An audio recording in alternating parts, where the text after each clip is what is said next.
clásicos, como ya los he nombrado, ¿no? Son la anorexia y la bulimia, que son así los más conocidos a nivel como popular, ¿no? Y parece que sean trastornos como muy actuales, ¿no? Porque los asociamos mucho como con el contexto cultural o de la moda o de la presión que hay como social por adelgazar o por tener, ¿no? Ese culto al cuerpo. Y en realidad vienen de mucho antes. Ya en el siglo XVII se conocen casos descritos de anorexia, por ejemplo. Pero sí que es verdad que la prevalencia de estos trastornos ha ido aumentando, especialmente a finales del siglo XX, y ahora más o menos está estabilizada, ¿no? Se diría que la prevalencia de trastornos de conducta alimentaria es más o menos como entre un 4 o un 5% en la población, aunque luego trastornos de verdad con toda la sintomatología y cumpliendo todos los criterios son más bajitos, ¿no? Por ejemplo, la anorexia, un 0,5% de la población. Entonces, ¿por qué son importantes estos trastornos? Pues porque tienen una elevada incidencia, sobre todo en las sociedades occidentales, porque son trastornos muy graves, que aparentemente parecen como tonterías o, bueno, pues como coqueteo un poco con el peso, con la comida, con el cuerpo, y luego son trastornos como que se cronifican mucho en el tiempo y que tienen bastante un riesgo, una mortalidad elevada. Un 5%, por ejemplo, de las chicas con anorexia fallecen, ya sea por complicaciones físicas, ¿no? Por toda la nutrición tan descuidada que tienen y los riesgos que tiene eso para la vida, o por suicidio también, por todo el malestar que conlleva este tipo de enfermedades, ¿no? Y luego también que tienen un impacto muy grande en la familia, que es también de lo que hablaremos, ¿no? Entonces, ¿cómo se empiezan manifestando este tipo de trastornos? Pues al principio son sobre todo chicas, el 90% de las pacientes, por ejemplo, con anorexia son mujeres, ¿no? Entonces, por ejemplo, en anorexia primero empiezan a ir rechazando ciertos tipos de alimento, a decir que están haciendo algún tipo de dieta concreta, parece que me quiero cuidar más, ¿no? Empiezo a evitar comer con gente y tiendo como a comer más sola, que no me vean, o tiendo a esparcir mucho la comida por el plato, a cortar todos los alimentos como en trocitos muy pequeños, ¿no? Y tardo mucho en comer, como que las comidas se alargan un montón, ¿no? Luego también muchas veces estas pacientes empiezan diciendo como que son intolerantes a ciertos alimentos y con las cosas de las intolerancias pues consigo quitarme de ciertos alimentos, o refieren como muchas molestias digestivas después de comer, como muchas molestias en el estómago, y eso también les evita luego según qué tipo de alimentos, ¿no? Y durante bastantes meses o incluso años se pueden ocultar este tipo de trastornos porque, bueno, pues voy a un endocrino porque quiero hacer dieta, o voy con un médico de digestivo para que me mire estas molestias que tengo en el estómago, ¿no? Y poco a poco, por ejemplo en las chicas anoréxicas, pues van progresivamente perdiendo peso, ¿no? Y todo esto va agravando la situación porque la desnutrición también afecta a nivel cerebral. Como sabéis, el cerebro es un órgano que se nutre principalmente de glucosa y el 20% de la glucosa que ingerimos va al cerebro. Entonces, si yo tengo a mi cuerpo y también a mi cerebro como con bajos niveles de nutrientes, el cerebro empieza a fallar. ¿Y cómo falla el cerebro? Pues digamos que teniendo una serie de distorsiones cognitivas, es decir, que yo no proceso bien la información, y especialmente la información que tiene que ver con mi físico, ¿no? Entonces yo me veo más gorda de lo que estoy, aunque a lo mejor estoy muy delgada, ¿no? Y cuanto más desnutrido está el cerebro, más difícil es ayudar a esas personas a que se den cuenta, ¿no? O hagan el clic de que en realidad obviamente no están gordas, ¿no?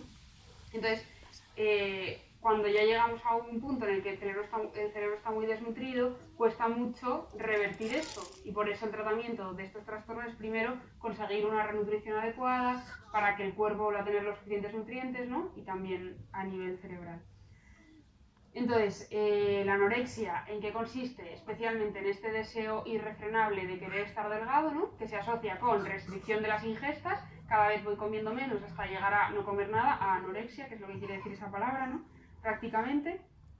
O si me obligan a comer porque, yo qué sé, soy pequeña y mis padres están delante, pues enseguida voy a intentar luego eliminar lo que ingiero de alguna manera, ¿no? Como luego veremos. Cada vez las dietas son como más extravagantes, con muchas autolimitaciones de alimentos. Además también tienen alteraciones en la forma de funcionar, por esto que decíamos, que intentan como esconderse o comer solas, y todo esto les va limitando a la hora de hacer planes, por ejemplo, con amigos, ¿no? Porque si sé que mis amigos vamos a ir a un restaurante y vamos a comernos una hamburguesa, o vamos a hacer un plan, ¿no? Pues claro, tener que ir diciendo que no, es que hoy me duele la tripa, pues a lo mejor lo puedo hacer un tiempo, pero llega un momento en que empiezo a dejar de ir a planes, dejar de salir, ¿no? Y se van convirtiendo como en chicas que están como muy solas y muy centradas especialmente en todo este tema del cuerpo y de la dieta, ¿no? También se acompaña de esta percepción distorsionada de la imagen corporal, como ya hemos dicho, de un miedo intenso a ganar peso y de bastantes alteraciones, tanto físicas como psicológicas, que ya hemos dicho por la desnutrición, ¿no? O sea, alteraciones físicas, las que comentábamos, que tienen riesgo también para la vida. El corazón empieza a ir más despacio, entonces tienen bradicardia, porque no puede tener la suficiente fuerza como para seguir funcionando, ¿no? Entonces también puede dar alteraciones, por ejemplo, a nivel de electrolitos, lo cual puede causar bajadas de potasio, que genera arritmias y puede llegar a tener una parada cardiorrespiratoria por eso. Luego también osteoporosis por la falta de calcio, ¿no? Que además a la larga, en el tiempo, como que la osteoporosis en estas pacientes, si no se revierte pronto, también ya la llevan consigo, ¿no? Para toda la vida. O por ejemplo también edemas en las piernas, también les sale como pelo en zonas del cuerpo donde no es habitual o mucho pelo para protegerse del frío porque tienen la temperatura más baja de lo normal por esa falta de energía que necesitan, ¿no? Y a la vez en el pelo normal pues al revés se les cae, ¿no? Porque no tiene el pelo la suficiente fuerza. Bueno, pues este sería el tipo de alteraciones físicas que tienen, ¿no? Y luego también que su autoestima o su valoración personal depende mucho como de la constitución física y del peso, ¿no? Entonces, por eso poníamos el título de la conferencia, ¿no? Alteraciones, o sea, trastornos de la conducta alimentaria, ¿son solo eso? Pues realmente no, porque todo el tema de la comida enmascara muchas veces problemas mucho más importantes. ¿Qué dicen las chicas que tienen estos problemas? Es que como me pare a pensar en esos temas, me derrumbo. Entonces centro mi atención en la comida, que es algo que consigo controlar, ¿no? Suelen ser chicas, sobre todo las anoréxicas, ¿no? Como muy perfeccionistas, muy controladoras, con necesidad como hiperresponsables, con necesidad de tenerlo todo atado, ¿no? Entonces, obviamente en la vida, pues es que no podemos tener todo atado y hay muchas cosas que no dependen de mí. Entonces suelen ser chicas brillantes académicamente que cuando ven que por mucho que quieran, no depende de ellos el sacar un 10 en el examen, porque al final el profesor me puede, no sé, bajar un punto por lo que sea, ¿no? Yo pongo todo mi esfuerzo en la comida y en controlar el peso y me da seguridad saber que no voy a subir de 40 kilos, por ejemplo. Entonces yo tengo ese peso en la cabeza y eso es como centro mi atención en eso y evito pensar en otros problemas que tengo, ¿no? Más cosas sobre la anorexia, pues sobre todo es un trastorno, ya hemos dicho, mujeres, que se inicia entre los 10 y los 30 años, pero bueno, la mayoría en la adolescencia sería. Se da en el 0,5% de las adolescentes y también saber que obviamente los grupos de riesgo pueden ser chicas que trabajan mucho con su cuerpo, como modelos o como bailarinas de ballet o gimnastas, ¿no? Y que ahí se multiplica el riesgo, ¿no? Porque están continuamente muy centradas en tener que conseguir un peso concreto del que no puedo subir, ¿no? Y eso. Y luego también, pues otros factores de riesgo podrían ser toda la presión mediática que hay, ¿no? Y cultural que hay, de que las modelos que tenemos en las revistas o las tallas que se venden en las tiendas, pues son un perfil que no es sano muchas veces y todo eso obviamente no ayuda, ¿no? Pero ya decíamos que la anorexia viene de mucho más atrás y que no es solamente el factor cultural el que afecta, ¿no? Sino que también hay otros factores como serían los propios de la persona, como es su propia genética, ¿no? La anorexia, los trastornos de conducta alimentaria se heredan. Entonces, si mi madre ha tenido anorexia, es como más fácil que yo también tenga, ¿no? Y luego, por otro lado, también la forma de ser, que ya comentábamos, las alteraciones a la hora de eso, las alteraciones cognitivas, pues a la hora de percibirse uno mismo, la elevada necesidad de aprobación de los demás, ¿no? Que al final, pues como no consigo siempre que desde fuera se satisfaga, ¿no? Todo lo que, no sé, todo lo que a mí me gustaría, pues de nuevo pongo el control en el peso y en la comida, ¿no?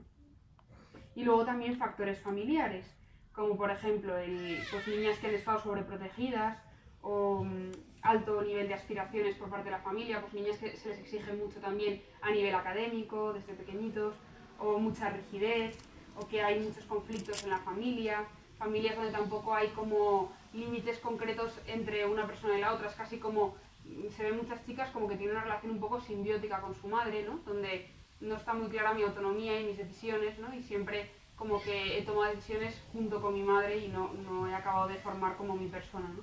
no me acabo de individualizar. Y luego también, obviamente, si en casa se ha transmitido como un modelo de delgadez siempre y en casa siempre toda la familia ha hecho dieta o siempre se le ha dicho a la niña que está gordita y que, ¿no? Pues también es un ambiente donde es más propenso a que haya este tipo de trastornos, ¿no?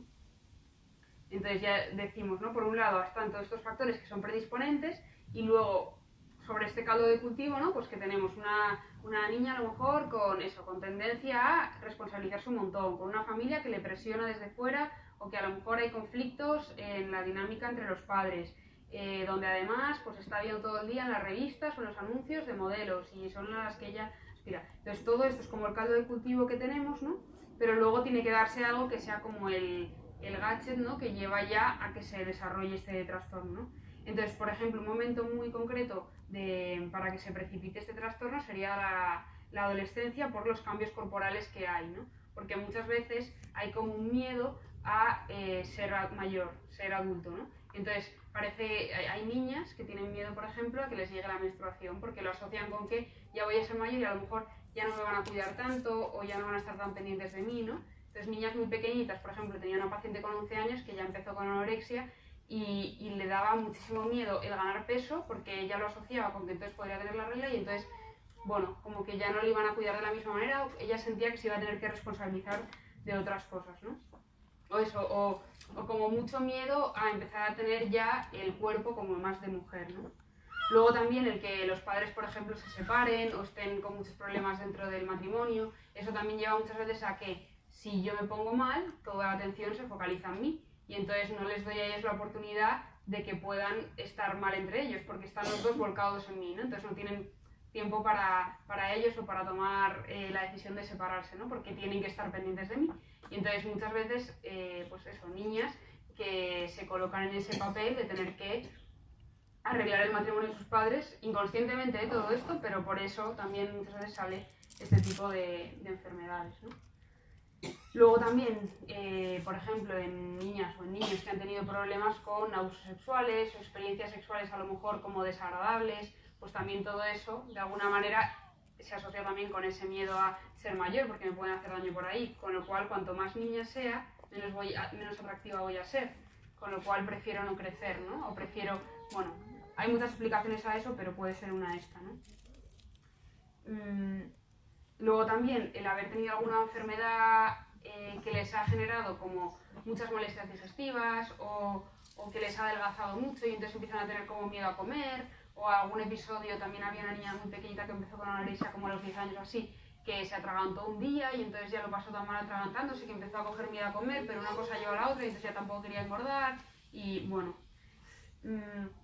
Luego también pues gente que a lo mejor empieza a hacer mucho ejercicio y ve que adelgaza y entonces le empieza a gustar y ya no consigue, ¿no? Frenar eso. Pérdidas, por ejemplo, otra chica con que había fallecido su tío, entonces es que fallece su tío y empieza a perder peso a lo bestia y es como que ya se precipita esa enfermedad, ¿no? Y acaba ingresando. Otro tipo de acontecimientos estresantes en la vida de la persona, ¿no? Y luego lo que va manteniendo la enfermedad a lo largo del tiempo, decíamos, ¿no? Pues la propia inanición, la falta de nutrientes, no favorece que ese cerebro consiga sanarse, sino que se va manteniendo en el tiempo, ¿no? Luego también cómo esté la situación familiar, el que yo ya me voy aislando y cada vez me cuesta más relacionarme con los demás, ¿no? Muchas veces hay muchos problemas interpersonales detrás, muchos problemas en las relaciones sociales, ¿no? Entonces, eso, de nuevo, como me pare a pensar y piense en cómo está mi familia ahora mismo o la bronca que me ha hecho mi madre, pues prefiero encerrarme en la habitación, a lo mejor darme un atracón, que no sería ya propiamente de anorexia, sino más de bulimia, me doy un atracón y con eso consigo desconectar, ¿no? O al revés, o evito comer y me encierro y así no pienso, ¿no? Solamente pienso en el cuerpo.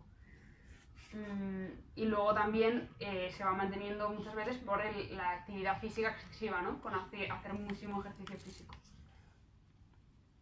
Entonces, luego también decir que la propia desnutrición, aparte de alterar la percepción de la imagen corporal, ¿no? También lleva a que, como el cerebro no funciona bien, pues hay muchas alteraciones a nivel emocional. Por ejemplo, al principio de la enfermedad, pues son chicas que pueden estar más irritables, más lábiles, que lloran con mucha facilidad, con síntomas también de ansiedad o con bajo estado de ánimo, ¿no? También se altera la capacidad de concentración, se altera el sueño, ¿no? O sea, que no es solamente que dejo de comer y me preocupo por mi cuerpo, sino que hay muchas más cosas que se alteran y muchas más facetas en la vida de la persona que se alteran, ¿no? Luego también son chicas como que tienen un pensamiento dicotómico, es decir, que todo es blanco o negro, no hay grises, ¿no? Entonces alguien me falla, una amiga me falla, entonces como que ya se hunde el mundo, nada tiene solución, ¿no? Entonces me encierro más en mí misma. O al revés, ¿no? Me sale algo bien y ya, vamos, tiro la casa por la ventana, entonces como que no contemplan la opción de que haya puntos intermedios, entonces toda esa rigidez cognitiva también les lleva a ser tan rígidas y tan exigentes con su propio cuerpo, ¿no? Y que un 9,5 no es válido, ¿no? Una chica, por ejemplo, que está ahora en tratamiento y que se está ya curando bastante, decía, es que acaba de empezar primero de carrera y decía, es que yo antes era incapaz de asumir que iba a sacar menos de un 10, ¿no? Entonces ahora ya había conseguido empezar la carrera, estando en tratamiento, estando en hospital de día todos los días y aún así estudiando, y había sacado aprobados y algún notable, ¿no? Y decía como súper orgullosa, que estaba satisfecha, que no se lo creía, que pudiera aprender a quererse con esas notas, ¿no? Que era, o sea, una clara mejoría en todo, ¿no? Que lo de, o sea, el peso es importante, obviamente, pero que eso no es todo, que solamente nos quedamos con lo del peso, no se van a curar, ¿no? Es verdad que al principio el tratamiento sobre todo se centra en conseguir mejorar el estado nutricional, obviamente, porque si no, no podemos seguir trabajando y habrá que trabajar mucho dando pautas conductuales o poniendo límites desde fuera. Entonces muchas chicas, si están con riesgos a nivel nutricional, pues tendrán que ingresar, ¿no? Pero luego habrá que trabajar todo lo que hay debajo, porque si no, o sea, se volverá a meter en la misma dinámica otra vez, ¿no? Si no le ayudo a sanar todo lo que no le va bien. Entonces, por ejemplo, también en chicas con anorexia, ¿no? Pues bueno, ya habíamos dicho, ¿no? Pero la dificultad para asumir el rol de adulto, el tener la delgadez idealizada como algo que es perfección y que, ¿no? Como que voy a ser mejor persona y voy a ser más feliz y me van a querer más, ¿no? Si estoy tan delgada.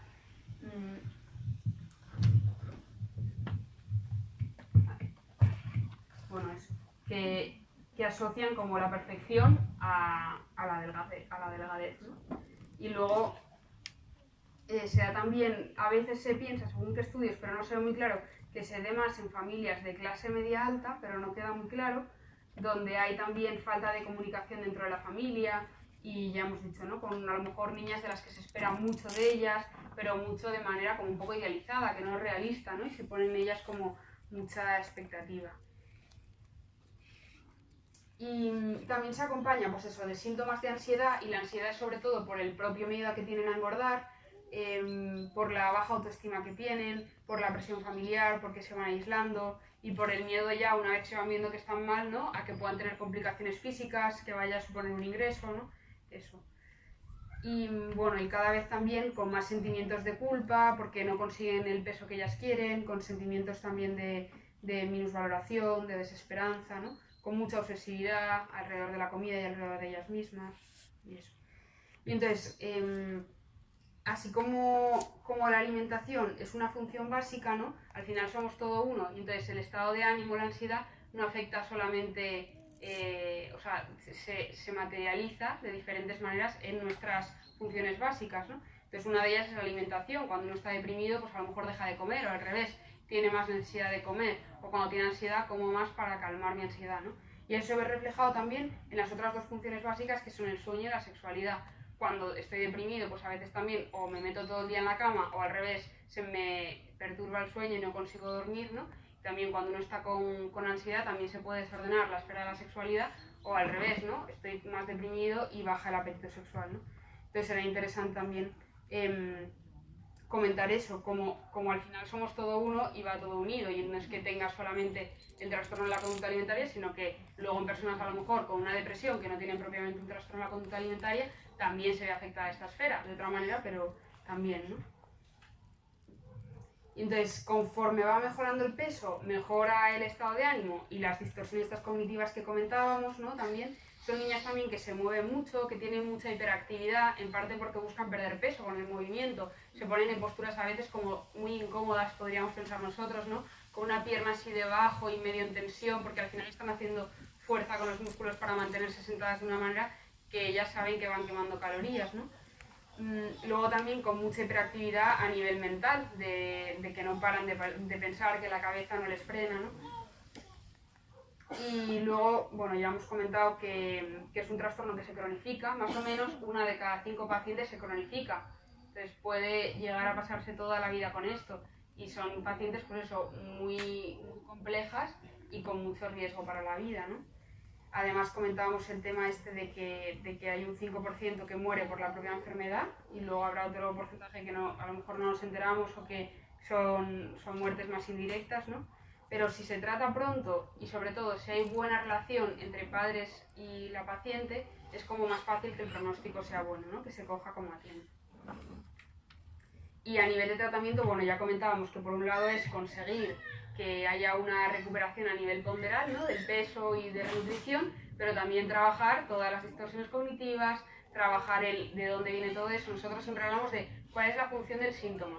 Si el síntoma es, por ejemplo, el vomitar o el dejar de comer, o no, eso es el síntoma alimentario. Pero ¿qué función tiene ese síntoma, no? Y ellas aprenden enseguida, lo que pasa es que cuesta mucho trabajo el que consigan expresar todo eso, ¿no? Pues que en casa no estoy a gusto, que mi padre me pegaba, que hay broncas en casa todo el día, que en el colegio me han hecho bullying y no me valoran, que no me gusto, que tal, que tengo otra que tenía la cara con un acné muy fuerte también. Pues que siempre mi madre me ha estado diciendo que tengo que cuidarme el físico, que tengo que ponerme cremas, y llevo desde no sé cuántos años ya poniéndome cremas todo el día, cuidándome físicamente, ¿no? Y pues es que no estoy a gusto con todo eso, ¿no? Ya hasta aquí un poquito la anorexia, y ahora la bulimia, que hay cosas que son similares, ¿no? En cuanto es un trastorno también de la alimentación, pero la bulimia es un poquito más frecuente, es el 1% de la población, más o menos la prevalencia, y en lo que consiste es, como sabéis, en una ingesta incontrolada de alimentos, ¿no? O sea, se compone por un lado de atracones, donde yo como mucha cantidad de comida en un tiempo breve, máximo en 2 horas, a lo mejor me puedo comer un paquete entero de galletas, más es que lo que pille en la nevera, porque si me da la ansiedad en ese momento, ¿no? O sea, ahora la nevera, a lo mejor unos macarrones que ni siquiera los caliento, me los como fríos que quedaron de ayer, bueno, como mucha cantidad de comida en muy poco tiempo, y luego también con la sensación esa de pérdida de control. Muchas veces los atracones son como para calmar esa ansiedad, y estoy saciado y sigo comiendo, y luego me duele muchísimo la barriga y me encuentro fatal, ¿no? Pero necesito como seguir comiendo todo eso como para frenar la cabeza. Tienen que ser mínimo una vez a la semana, aunque hay personas que llegan a tener pues 2 o 3 atracones al día, ¿no? Y luego siempre se acompañan de medidas compensatorias para conseguir evitar la ganancia ponderal, o al menos tratar de rebajar esa ganancia ponderal, ¿no? Entonces puede ser, por ejemplo, en forma de vómitos, o utilizando laxantes, o diuréticos, o haciendo ejercicio físico pero de manera extenuante, ¿no? Tenía una paciente que es que hay una cuesta en Córdoba que, con el brillante, ¿no? Que sube y es un poco alta. Entonces ella decía que a pleno sol, después de haberse dado el atracón ahí con el calor de Córdoba, subía y bajaba eso sin parar durante 2 horas para conseguir como quemar lo que había comido, ¿no? Luego también puede ser a veces que se acompañe como de periodos de ayuno. Había una niña que tenía cada 2 días un atracón y hasta el siguiente atracón no comía nada, ¿no? Entonces son como hábitos que se van haciendo y luego cuesta mucho como... Entonces el propio hambre y el ayuno que había hecho, ¿no? La necesidad que tenía ese organismo como de nutrientes y de glucosa hacía que luego se diera el atracón, y además a base de comida pues como muy poco equilibrada, ¿no? Porque entonces busco como lo más apetitoso en ese momento, lo que más me está pidiendo mi cuerpo, que es como glucosa, entonces como más porquerías. Después eso, a lo mejor tenía un atracón, luego estaba como 2 días sin comer de los sentimientos de culpa que tenía, y otro atracón, ¿no? Pero eso, atracón de todo lo que pille en la cocina, poco sano, y a veces como cosas que te dan como asco, ¿no? Porque es una sensación como muy descontrolada. También se acompaña la bulimia de ese miedo a engordar, pero suelen ser pacientes que no son, o sea, así como las anoréxicas casi siempre están en infrapeso, ¿no? En un peso que no es sano. Las bulímicas a veces están en pesos normales o incluso un poquito tendiendo hacia pues, sobrepeso, ¿no? Y de nuevo también su evaluación personal o su valoración, o se quieren en función muchas veces de cómo esté su cuerpo, del peso que tengan, ¿no? Entonces centran mucho en eso, otra vez también su autoestima. Se dice que la bulimia es más frecuente en niveles culturales altos, sobre todo son chicas como con mucha impulsividad, así como las anoréxicas son como más controladoras, de tener todo, ¿no? Perfeccionismo, ¿no? Pues ellas al revés, como de muchas fluctuaciones emocionales, de mucha inestabilidad, con baja tolerancia a la frustración, ¿no? A que me digan que no, a que algo no salga como yo espero. se asocian más como a trastornos de personalidad también, a trastorno límite, a trastorno de histriónico, a trastorno por dependencia o por evitación. Se asocian también a otro tipo de trastornos que tienen esa pérdida de control, como puede ser, por ejemplo, el consumo de sustancias, o sea, de drogas o de alcohol, el tener también relaciones sexuales así como un poco de manera impulsiva, el tener autolesiones, el hacerse autolesiones, o la cleptomanía, ¿no? El robar también, pues por esa impulsividad, ¿no? Y esa pérdida de control. Son chicas a lo mejor también con una personalidad más con necesidad de buscar emociones, de excitabilidad, de falta de persistencia, que cuando perciben rechazo, que no se las quiere, pues también tienen como mucho malestar interno o se sienten anímicamente muy mal, ¿no? Y también, bueno, muchas veces en ambientes donde hay como un ideal estético de delgadez pues muy marcado, ¿no? También, de nuevo, son familias muchas veces conflictivas, desorganizadas, poco cohesionadas, donde puede haber una madre también muy dominante o controladora, donde puede haber como muchas expectativas en torno a las chicas, con poca comunicación entre padres e hijos, ¿no? A veces son chicas también como que han sido gorditas en la infancia o que se han desarrollado sexualmente antes que la media, ¿no? Y eso también se asocia con bulimia. De nuevo también tiene que haber una base genética, obviamente, como en todos los trastornos mentales, ¿no? Y los posibles abusos físicos o sexuales en la infancia también son importantes en estos, también pueden tener que ver algo en estas pacientes, ¿no? Cuando tienen atracones, por ejemplo, lo que sienten es, antes del atracón, como mucha sensación de excitabilidad, de tensión, de ansiedad, como que no consiguen controlar, ¿no? Y al revés, después del atracón, es la sensación como de culpa, de baja autoestima, ¿no? Entonces, como un ciclo todo el rato, ¿no? De ansiedad, atracón, entonces me siento fatal, intento vomitar o hacer algún tipo de mecanismo para compensar lo que me he comido, pero entonces otra vez me vuelvo a sentir mal, me genera ansiedad, ¿no? Entonces entran como en un círculo que cuesta mucho cortar. Entonces también con estas pacientes, de nuevo, pues el conseguir una dieta equilibrada, el ayudarles se trabaja desde como muchos ámbitos, ¿no? No solamente desde la psiquiatría, sino también se trabaja con nutricionistas, con endocrinos, para conseguir también quitar muchas veces mitos que tienen de que este alimento pues no es sano, pues no, es que hay que comer de todo, a lo mejor en diferentes cantidades, ¿no? Pero también tienen esas ideas a lo mejor sobrevaloradas de lo que se puede y no se puede comer, ¿no? Y luego también, por supuesto, pues desde la psicoterapia se puede trabajar mucho con estas pacientes, de nuevo parecido con las chicas anoréxicas, ¿no? Entonces, bueno, eso, ¿no? Volver otra vez a qué función tiene el síntoma en estas pacientes, por qué tengo que darme atracones, porque no soy capaz a lo mejor de enfrentarme a que mañana tengo un examen y el día anterior necesito como pegarme el atracón para calmar esa ansiedad, ¿no? O qué me está pasando, qué es lo que tengo que trabajar o qué rasgos de personalidad hay que trabajar porque están necesitando el tener este tipo de conductas, ¿no? O qué hay detrás de esa preocupación por la comida.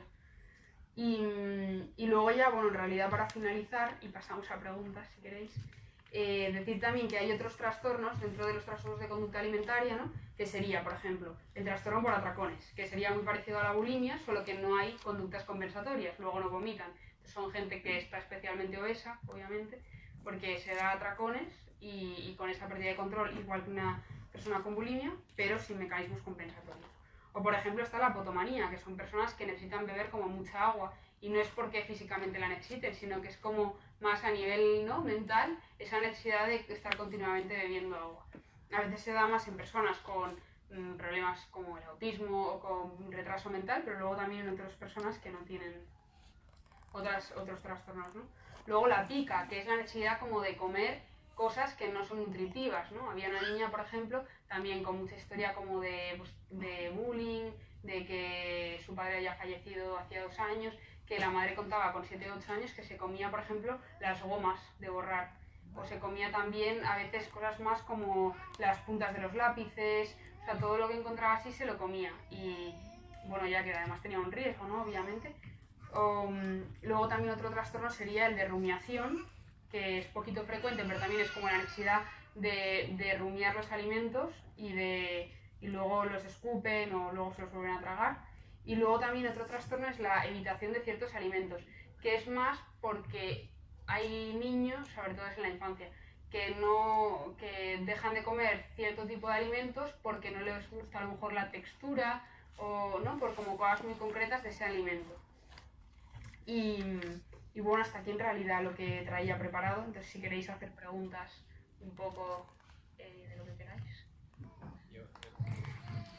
Me he perdido el principio, pero no sé si lo has comentado, pero has hablado solamente de chicas, chicas, chicas, sí.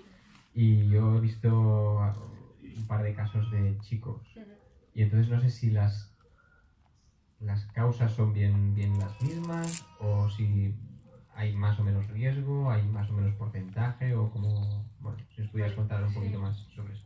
Gracias. O sea, más o menos las chicas son el 90%, que es verdad que estamos como más acostumbrados a ver chicas.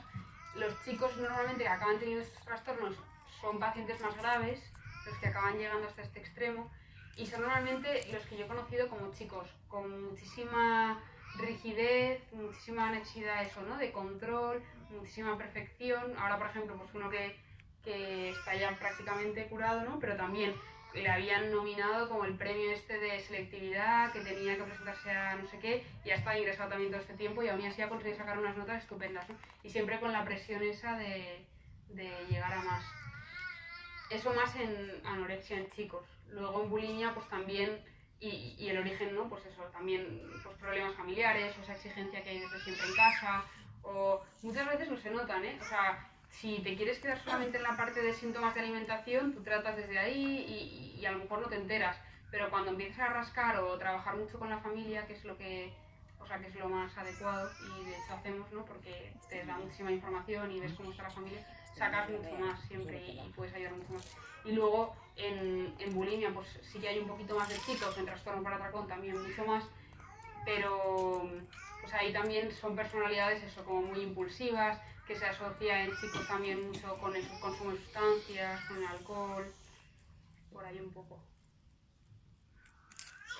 Nada. ¿Alguna pregunta más?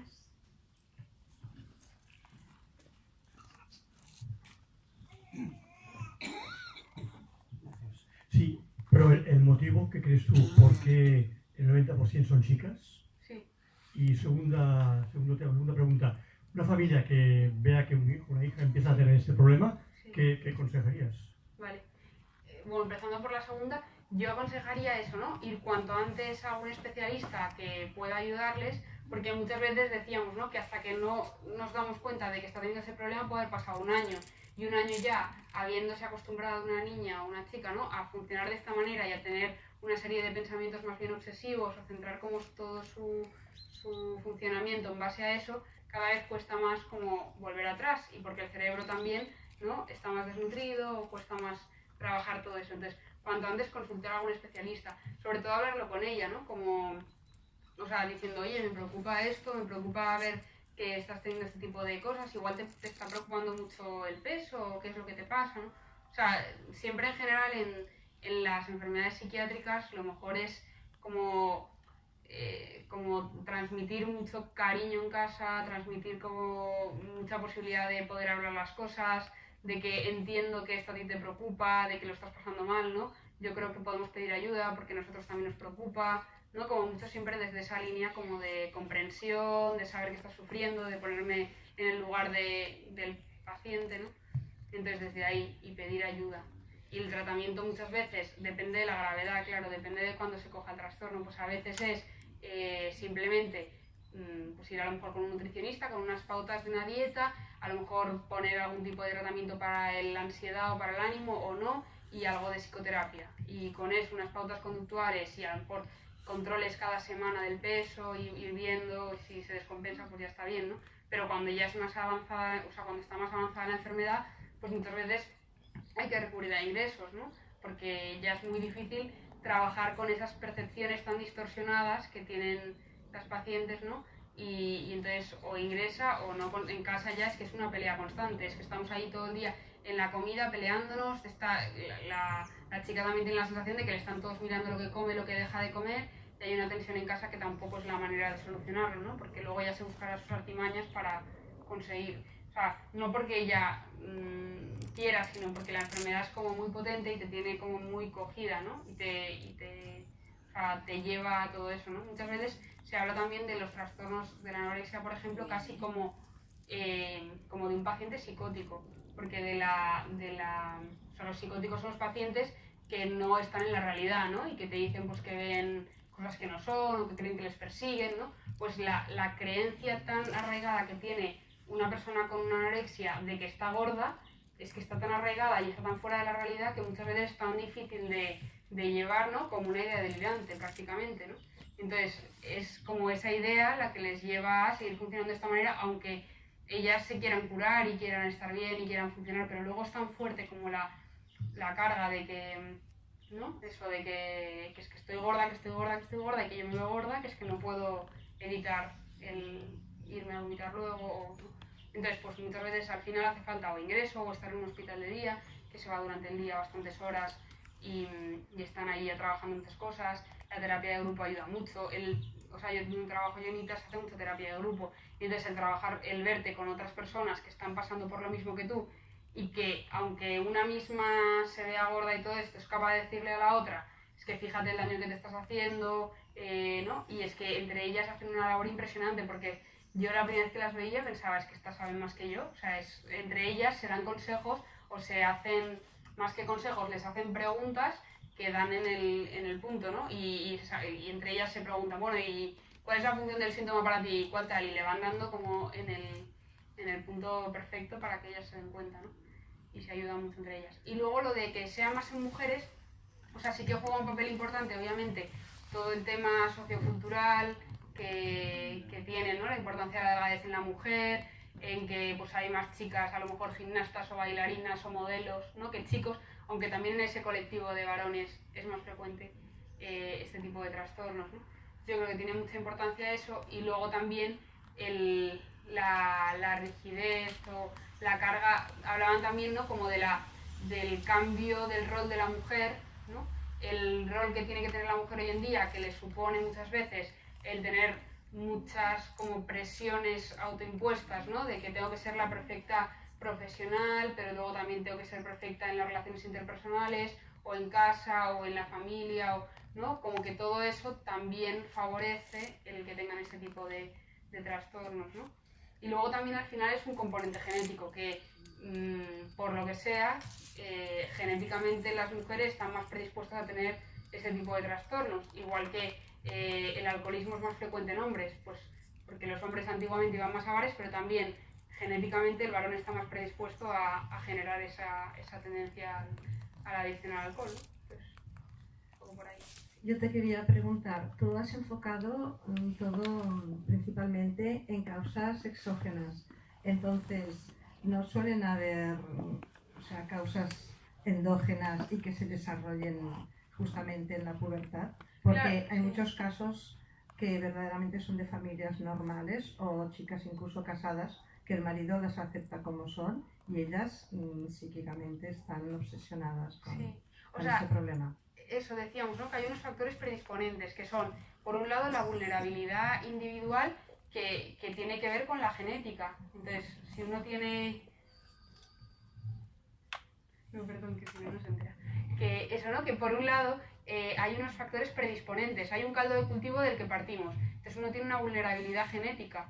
Luego también tiene una vulnerabilidad genética en la forma de ser, porque parte de la personalidad también la traemos ya heredada y es genética, ¿no? Entonces, todo eso yo ya lo tengo, pero luego aparte puedo haber tenido pues, problemas a la hora de relacionarme con los otros niños en el colegio, o puedo haber tenido a lo mejor problemas en mi familia, pues del ambiente que ha habido a la hora de educar, o no, ¿no? Entonces, todo eso es el caldo de cultivo.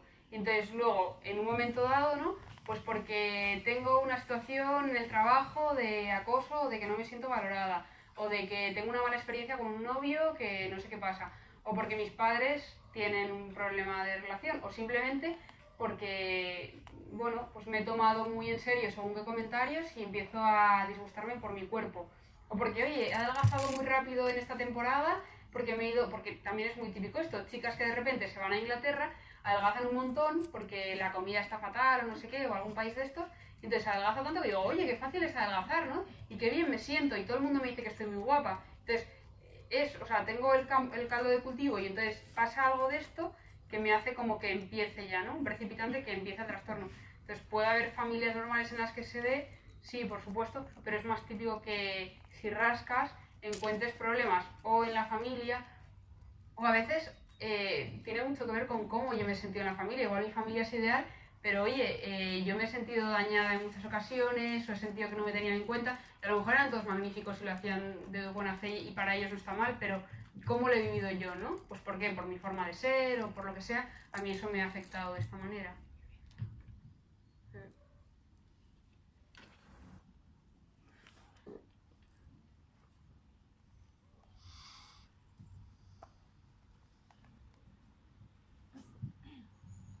No, porque algunas de estas chicas a lo largo de su vida tienen varios ingresos, ¿no? Sí. Cuando salen y te crees que, bueno, que el tema ya se ha solucionado y piensas, oh, bueno, qué recuperada está, qué bien, que llega un momento al poco tiempo que vuelve otra vez a dejar de comer, bueno, todo lo que has comentado, ¿no? A empeorar sus relaciones pues, con amigos, con todos, ¿no? Esto es una cosa que bueno, nunca la he entendido muy bien. Sí, porque es verdad que es que parece que no, pero o sea, como decía al principio, ¿no? Es un trastorno muy grave en realidad y que a lo mejor no nos hacemos cargo, ¿no? De cuán grave es y que tiende a cronificarse mucho en el tiempo. Y cuando una persona ha aprendido, ¿no? O ha aprendido a funcionar de esta manera y a valorarse tanto en función del cuerpo, es muy difícil quitar ese tipo de ideas de la cabeza. Entonces yo puedo intentar, ¿no? Estoy ingresada, entonces intento comer bien porque si no, no me van a dejar salir o lo que sea, ¿no? Entonces intento funcionar de esa manera, pero luego, si yo no he trabajado como todo el fondo de la cuestión, y aún a veces trabajándolo, pero si yo no he trabajado todo lo que ha llevado a esa persona a acabar ahí, ¿no? Y no le doy herramientas para aprender a quererse a pesar de cómo perciba ya su cuerpo, ¿no? Ese tipo de ideas siguen estando muy arraigadas y entonces cuando tenga una época como de mayor vulnerabilidad, de mayor estrés, de más carga de trabajo o de más, eso, de problemas a nivel de pareja o lo que sea, pues es como fácil que en ellas hagan los síntomas, ¿no? Por ahí, por el tema de la comida o por el tema del cuerpo, ¿no? Pues igual que otra persona, decíamos antes el tema del alcohol, pues si yo soy más vulnerable a caer en las adicciones, el día que esté con más ansiedad es más fácil que me fume un porro y entonces ya engancho otra vez, ¿no? Pero por esa vulnerabilidad también genética que tienen y muy biológica y muy arraigada, ¿no? Y porque han aprendido a funcionar de esta manera. Entonces sí que es verdad que eso, que muchas veces, sobre todo las pacientes con anorexia, que son, diríamos, como las más graves y con ese pensamiento tan dicotómico, tan rígido, ¿no? Pues muchas veces se cronifican por eso y ves a señoras a lo mejor de 50 años, pues ya mayores y que, bueno, pues han aprendido a funcionar de alguna manera, pero están siempre con un IMC, ¿no? Con un peso un poquito más bajo de lo saludable y con unas dietas ahí siempre cuidándose y siempre como rozando el límite, ¿no? Entonces, y llevan un montón de años así, ¿no? Y luego también, pues, cuando ves a pacientes, a chicas adolescentes, ves a las madres y a veces que la madre también está igual y también, ¿no? Ya tiene unos cuantos años y sigue, pues, eso, con esas dietas que luego muchas veces es lo que le ha transmitido a la hija desde pequeñita, ¿no? Pero que se va, pues ha aprendido como a funcionar de esa manera, pero no le puedes quitar a lo mejor su hora de ejercicio todos los días porque eso es lo que a ella le da la sensación de que sigue controlando un poco el peso o, bueno, un poco por ahí. Nada. Hola. Sabiendo que las enfermedades mentales todas son genéticas, Sí. o al menos el componente existe, Sí. y sabiendo más todo lo que nos has contado, mi pregunta es, eso no es la pregunta, unos se cronifican y ahí quedan, y los que no se cronifican y se, entre comillas, se curan, siempre, a mis ojos, siempre tendrán la vulnerabilidad. La pregunta es, dados estos casos, ¿cómo se detecta otro episodio de vulnerabilidad que puedas tener a los 50 años y caer en otra fase de lo que fuera, del alcoholismo, de la bulimia, de la anorexia? O sea, se detecta, pues obviamente, uno mismo, ¿te refieres a las personas de cerca? Es lo que pregunto indirectamente. ¿Quién detecta y cómo se detecta? partes que se trabaja desde la psicoterapia en enfermedades mentales en general, pero también también en los trastornos de conducta alimentaria, es la prevención de recaídas. Entonces, yo aprendo a ir detectando qué síntomas, ¿no? Pues en el caso de la anorexia, el empezar a dejar de comer ciertos alimentos, ¿no? Que ya empiezo como a apartarme según qué, o que empiezo a preocuparme más otra vez con el físico, o que me voy alegrando de que cada vez necesito pantalones de talla más pequeña, ¿no? Tú trabajas ya en psicoterapia también con esas pacientes cuando tienen el episodio a saber detectar este tipo de síntomas, y también trabajas eso, la conciencia de enfermedad, el saber la gravedad que tiene ese trastorno, que realmente no les va a ayudar, aunque aparentemente les dé como una falsa sensación de felicidad o de control o de autoestima, ¿no? El saber que consiguen adelgazar, ¿no?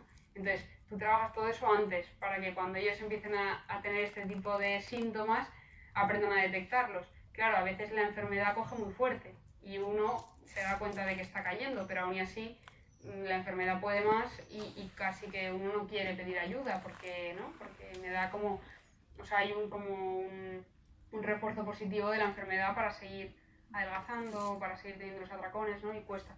Entonces al final es el que desde fuera también muchas veces se le empiecen a dar cuenta de que, pues eso, ¿no? De que empieza a esconder cosas, o que deja de comer con la familia, que evita según qué tipo de celebraciones donde sabe que va a haber más cantidad de comida, tal, ¿no? O sea, pues irle detectando, y entonces, de nuevo, ¿no? Con mucha, o sea, como con mucha cercanía y mucha comprensión, exponerle que, oye, me preocupa que pueda estar volviendo a pasar esto, fíjate cuánto sufriste la otra vez, cuánto sufrimos todos, ¿por qué no volvemos a ir al médico? Un poco desde ahí. ¿Y cómo sabes cuándo se desprograma? ¿Cuándo? Se desprograma. No te entiendo qué quieres. Están programados hacia el abuso de, por ejemplo, alcohol. La adicción. Entonces, se tratan, saben que siempre volverán a recaer Sí. a la que se descuiden. Algunos consiguen desprogramarse, pero ¿cómo se desprograma? Cualquier tipo de patología psiquiátrica. Pero no, o sea, esa, por ejemplo, en las adicciones, ¿no? Esa Sí. vulnerabilidad que tienes a una adicción no desaparece nunca. Vale. Porque es genética también, ¿no? Porque hay personas que aunque se esfuercen nunca se van a enganchar a los porros, pero en cambio hay otras que sí, que se van a fumar 2 y ya enseguida van a necesitar más y les va a llamar siempre a eso. Eso es porque a nivel cerebral hay un circuito que se llama circuito de recompensa, que hay en personas en las que se activa muy rápido, y entonces cada vez que tomo de esta droga necesito como consumir más, ¿no? Y entonces me va pidiendo más continuamente. Entonces a lo mejor pues una persona con una adicción, entre comillas, no podría volver a consumir esa sustancia porque volvería aunque ahora hay medicación que te ayuda a poder beber con más control o lo que sea, o a trabajar a nivel del circuito de recompensa.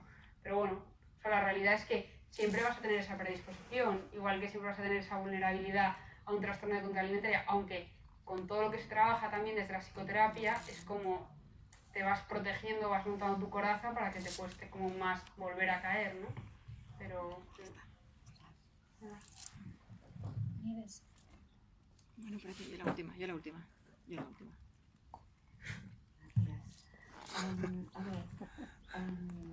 A no ser que las pacientes desde un principio tengan un trastorno mental importante, imagino que es un viaje, ¿no? Imagino que empiezan a lo mejor porque quieren estar más delgadas y llega un tiempo. Entonces, hay una cosa que es el hambre, que es un mecanismo natural, ¿verdad? Que pues Dios ha puesto en todos los seres vivos, que es muy poderoso. Pues a no ser, como digo, que haya el trastorno mental, que entonces, claro, no ven, ¿cómo vencen este hambre? Porque no quiero parecer frívola, pero si te lo cuentan, me gustaría saberlo. Porque a mí me gustaría mucho llegar hasta una talla o 2 tallas menos. Y claro, ya digo, el hambre es muy poderoso, ¿no? Sí. Hambre o a lo mejor a alguien que le guste mucho el dulce, ¿comprende? Pues me imagino que al principio algunas de ellas serán personas normales, que el trastorno mental llegue más tarde. ¿Cómo vencen esto? No, gracias por la pregunta porque no lo he contado esto y es interesante. O sea, es verdad que al principio obviamente sienten hambre y al final el hambre acaba como pasando en segundo plano y uno deja de sentir hambre al final, ¿no? porque ya el cuerpo se acostumbra a que no va a recibir comida aunque mande la señal. Entonces es como que el cerebro deja de funcionar y deja de mandar esa señal. Entonces, también hay que trabajar con todo eso, porque llega un momento en que comen nada y su sensación de saciedad enseguida, ¿no? De molestias digestivas al principio con cualquier cosita súper pequeña que coman, ¿no? Pero al principio la sensación de hambre para una chica con anorexia a veces es como la sensación de que yo puedo más que el hambre. Y entonces se sienten como victoriosas de conseguir sentir hambre y no comer y al final llegar, ¿no? Como tienen a veces, ¿no? Si habéis leído en blogs o en páginas de estas web que hay, que es muy fuerte que no las prohíban y que no se las carguen porque hacen muchísimo daño y las chicas muchas veces metiéndose en las webs, ¿no? Se van como intoxicando todo eso y teniendo como sus gurús o sus musas a las que imitar, que son chicas además hiperdelgadas y que a veces acaban falleciendo y bueno, ahí están, ¿no? Entonces, ellas se sienten como un estado como de casi de que me siento como un ángel y entonces no tengo necesidades humanas, ¿no? Y entonces, cuanto más desprovista esté de estas sensaciones, o sea, de estas funciones básicas, ¿no? Del comer, el sexo muchas veces no les atrae nada a las chicas con anorexia, pero por eso, porque no, o sea, no tienen tampoco ningún interés como en su cuerpo, en la feminidad o no sé, y como que apartan todo eso, ¿no? Y van buscando el estar cada vez más desligado de las necesidades y de estar, bueno, eso, ¿no? De la sensación de ser perfecta porque yo no necesito comer y porque yo no puedo estar por encima del hambre. Entonces va un poco por ahí. Empiezan al principio, bueno, pues con cualquier tontería, pero pueden acabar hasta ahí. Gracias. Bueno, o sea que lo que te acaban de decir, yo no sé qué vas a decirte, pero es que me parece que es interesante porque, claro, a todos nos gustaría estar un poquito más delgadas, ¿verdad? Es más, todas hemos tenido algún atracón que otro y tampoco por eso somos bulímicas, ¿verdad que no? Es decir, que como mínimo 2 a la semana y a partir de ahí ya tenemos problemas. 1 a la semana y a partir de ahí hay problemas. Bueno. Bien, interesante. Entonces, un día me decías que eso no es bulimia, sino que es falta de virtud, ¿verdad? ¿Me dijiste eso? Me dijo eso, es su madre. Bueno, entonces, yo creo que también ha dicho una cosa interesantísima, porque has dicho muchísimas, pero una que me ha gustado mucho es que es la ansiedad, la que a veces no es solamente lo genético, la ansiedad la que nos lleva a los atracones, la que nos lleva a dejar de comer, la que nos lleva a tantas cosas que pueden acabar como muy mal, así que mejor no quererlas, ¿no? Y que una de esas ansiedades puede venir por la falta de conciliación, me decías también, ¿no? Ya no se ríe. Tantos, ¿no? Tantos platos en el aire que no caiga ninguno, ¿no? Bueno, pues nada, aquí el spot publicitario es que tenemos un nuevo libro que se llama Integrar la vida, ¿no? Que es justamente, míralo, en vez de conciliar, gracias, eso yo que tenía.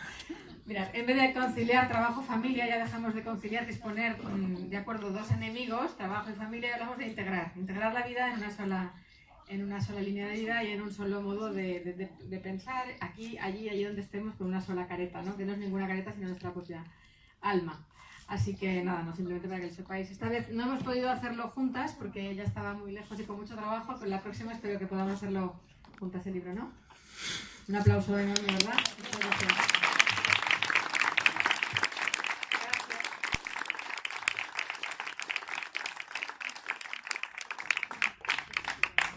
No solo me falta emplazaros para la próxima sesión, que será la última.